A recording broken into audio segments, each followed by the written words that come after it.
She mocked her quiet classmate for always sitting alone at lunch until he took the stage at graduation and gave a speech that brought everyone to tears, revealing a truth no one expected and a strength no one ever noticed until that very moment. I never thought I'd feel guilty about mocking someone who ate lunch alone every single day for 4 years.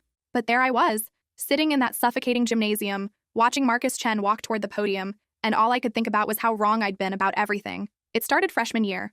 Marcus was this skinny Asian kid who barely spoke above a whisper, always carrying this beat-up messenger bag and wearing the same 3 rotating sweaters. While everyone else fought for seats at the popular tables, Marcus would slip into the far corner of the cafeteria with his brown paper bag, pull out his sandwich, and just eat.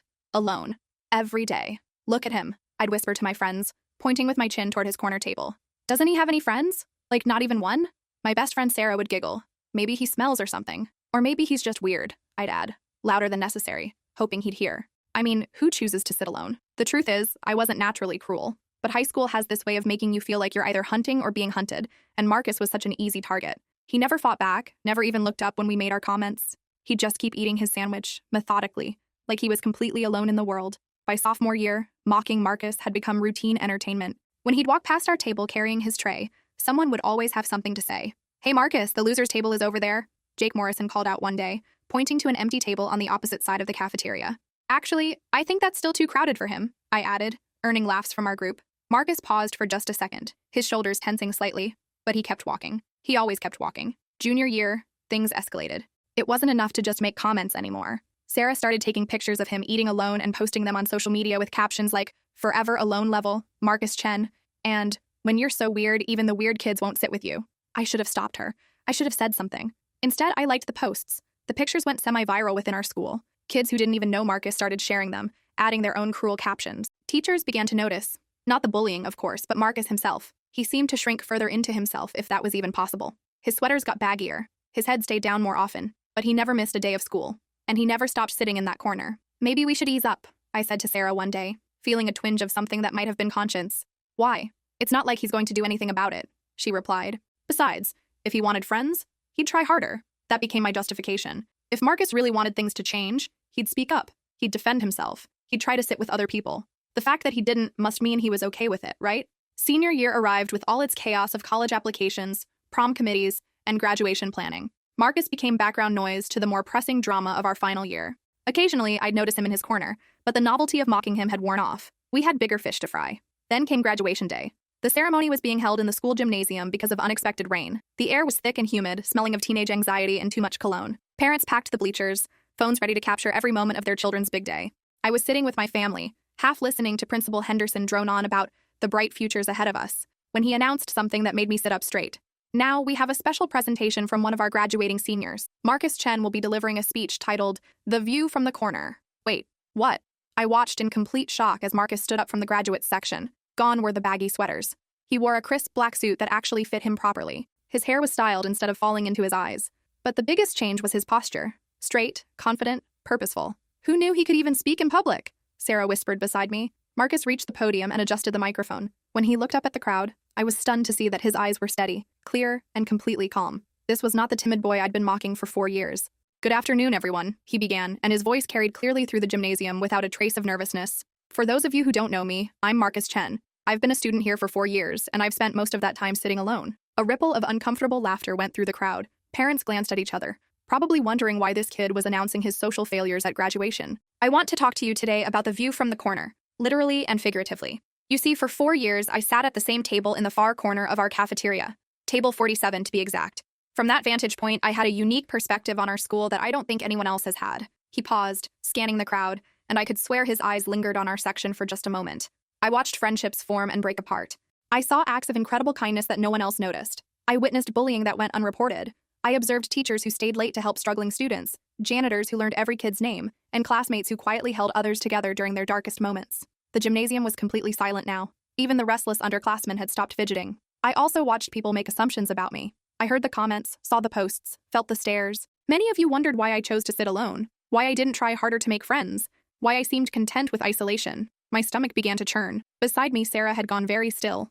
The truth is, I didn't choose the corner because I wanted to be alone. I chose it because it was the only place where I could see everything clearly. "You see, I've been writing about all of you." He reached into his jacket and pulled out a thick notebook. "This contains 4 years' worth of observations about human behavior, social dynamics, and the beautiful complexity of teenage life. It started as a coping mechanism, a way to make sense of feeling like an outsider, but it became something much more important.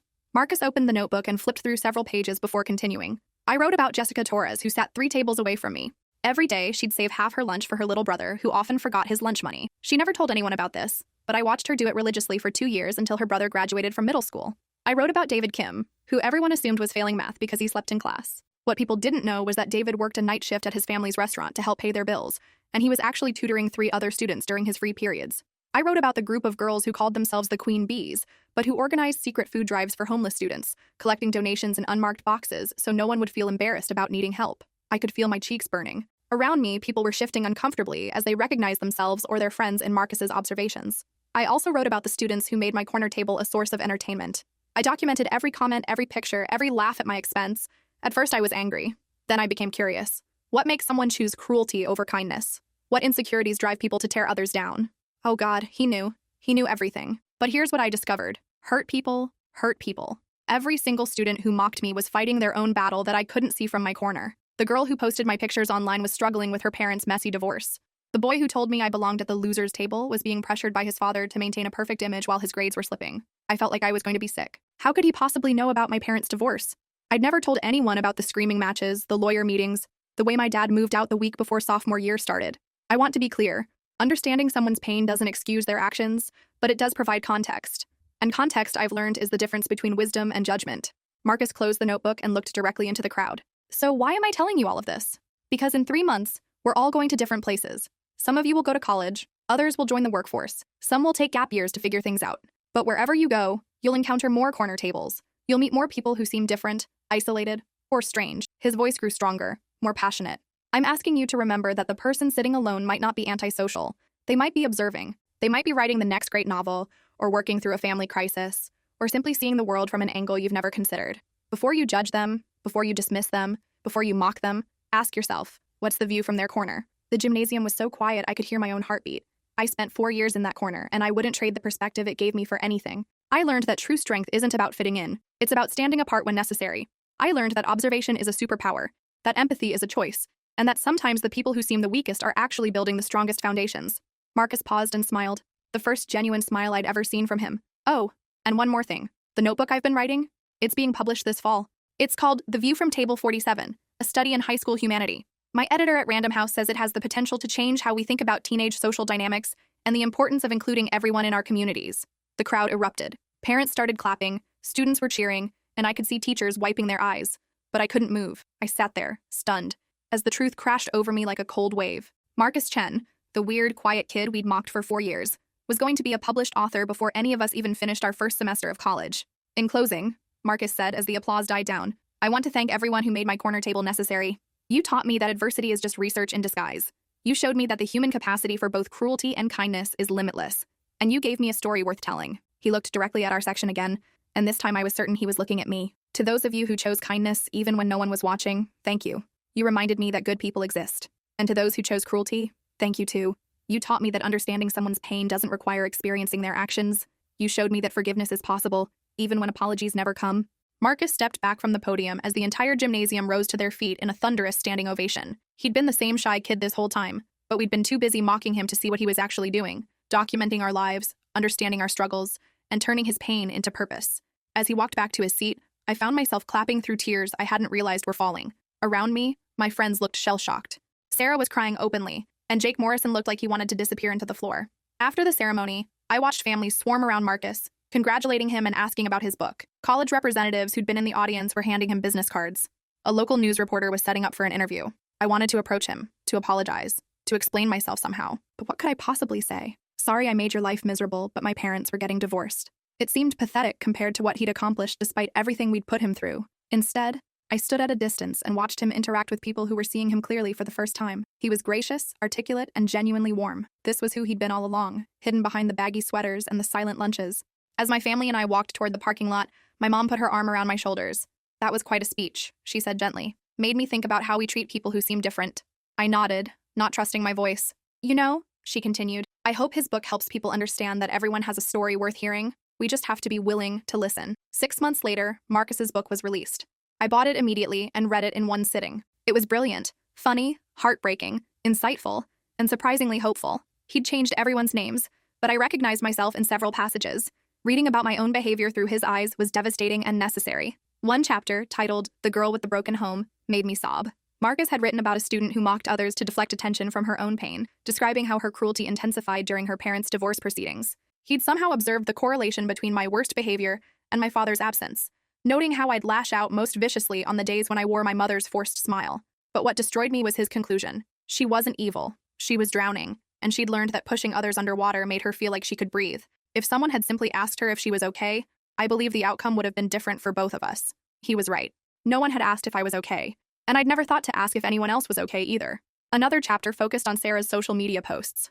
Marcus analyzed the psychology behind public humiliation, noting how Sarah's need for likes and validation correlated with her growing anxiety about her own popularity. He documented how her posts about him became more frequent whenever she felt threatened by other girls in our group. She wasn't documenting my loneliness, he wrote. She was broadcasting her own fear of becoming me. The most powerful section was about Jake Morrison, the boy who'd suggested Marcus sit at the losers' table. Marcus had somehow learned that Jake's father had recently been diagnosed with early-onset Alzheimer's, and that Jake was struggling with the idea of genetic predisposition. His aggression toward Marcus, according to the book, peaked during the weeks when his father had particularly bad episodes. He wasn't just telling me where I belonged, Marcus observed. He was trying to convince himself that he belonged somewhere safe, somewhere permanent, somewhere his future couldn't be stolen by forces beyond his control. In the acknowledgement section, he wrote something that has stayed with me ever since. To my classmates who taught me that perspective is everything. You couldn't have known that your actions were shaping a writer. But they were. Every cruel comment became dialogue. Every dismissive glance became character development. Every moment of isolation became an opportunity for observation. You were my unwitting collaborators in creating something meaningful from pain. For that, I am genuinely grateful. The book became a bestseller within 3 months. Marcus was invited to speak at schools across the country about bullying, inclusion, and the power of turning adversity into art. I never did apologize to him directly. By the time I worked up the courage, he was touring for his book and living a life far removed from our small town and its memories. But I did something else instead. I became a high school counselor.